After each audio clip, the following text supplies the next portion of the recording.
Hai semuanya, ketemu lagi dengan Ami dalam Ami Mengulas Buku. Dan episode ini saya akan mengulas rangkuman bacaan saya selama di bulan Agustus. Ada 1, 2, 3, 4, 5, 6, 7, 8 buku. Seperti apa ulasannya? Saksikan terus ya.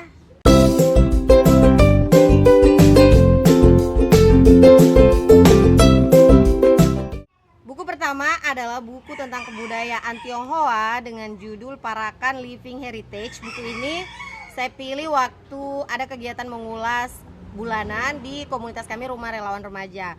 Buku ini menceritakan tentang kebudayaan Tionghoa di Indonesia, mulai dari sejarahnya hingga yang paling utama dijelaskan dalam buku ini adalah bukti-bukti kekayaan kebudayaan tersebut yang masih ada di daerah Parakan, Jawa Tengah.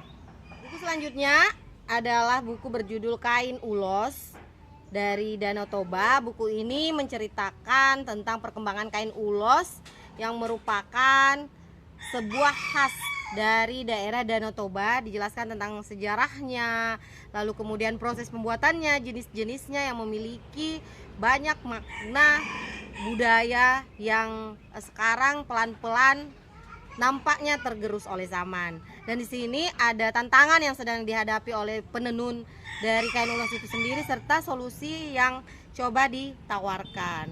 Buku selanjutnya adalah buku yang saya ulas Jumat lalu, Secangkir Kopi John Pakir karya M. H. Ainun Najib, berisi gagasan-gagasan tentang pemikiran masyarakat kelas bawah yang banyak dilupakan dan kadang kita bicarakan di warung-warung kopi ataupun toko-toko kelontong.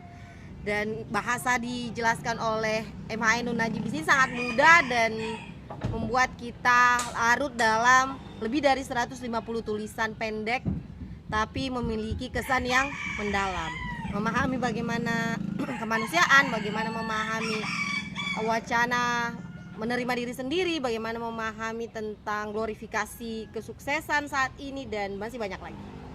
Lalu buku selanjutnya adalah buku 35 Talents Mapping Games. Jadi buku ini berisi tentang practical tips games yang bisa digunakan oleh trainer, fasilitator, sehingga kegiatan-kegiatan bisa lebih seru dan tidak monoton.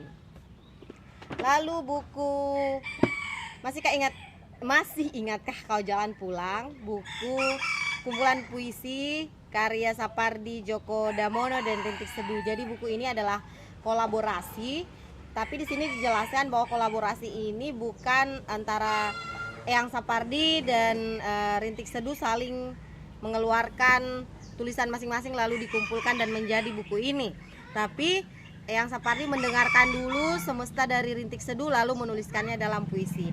Di dalamnya berisi tentang cinta, kehidupan, pulang, dan tentu saja pertemuan antara bahasa dari Eyang Sapardi dan Rintik Seduh menjadi kekhasan sendiri, menggabungkan dua pembaca dari zamannya masing-masing. Lalu selanjutnya adalah buku Minta Dibanting karya Rintik Seduh. Buku ini sebenarnya dulu kalau jalan-jalan ke toko buku saya mau banget beli, tapi karena harganya yang kadang juga mahal. Ya di satu sisi itu ya, kalau kita beli buku mahal kasihan kita membacanya, tapi kalau jadi bukunya murah kasihan penulisnya. Nah, alhamdulillah kita dapat donasi di sini, jadi dapat buku ini, akhirnya saya baca. Dan memang di sini berisi kata-kata frasa yang meminta kita akhirnya mau membanting buku ini. Mungkin ada gemes-gemesnya, geram-geramnya, sampai berharap buku ini dibanting aja lah. Dan saya mau bacakan beberapa. Hei, itu cuma pesan, bukan harapan. Susah ya sama orang yang disayang sama semua orang. Satu lagi, bukan jatuh cinta yang menyakitkan, tapi berharap dicinta. Sekarang penantian bukan dilakukan di depan pintu, tetapi di layar handphone. Seperti itu. Nah, ada dua buku lagi yang sebenarnya belum selesai, tapi karena ini tanggal 26 Agustus, sepertinya saya akan menyelesaikannya karena hari ini juga saya akan ke Pulau Aceh. Di sana mungkin akses internet yang kadang mendistraksi saya akhirnya bisa membuat saya lebih tenang lagi membaca kedua buku ini. Yang pertama adalah buku Laskar Pemimpi Andrea Hirata, pembacanya dan modernisasi Indonesia. Ini saya udah baca beberapa halaman, sekitar 30-an halaman awal, dan buku di sini awalnya menyoroti tentang kesuksesan dari buku Laskar Pemimpi.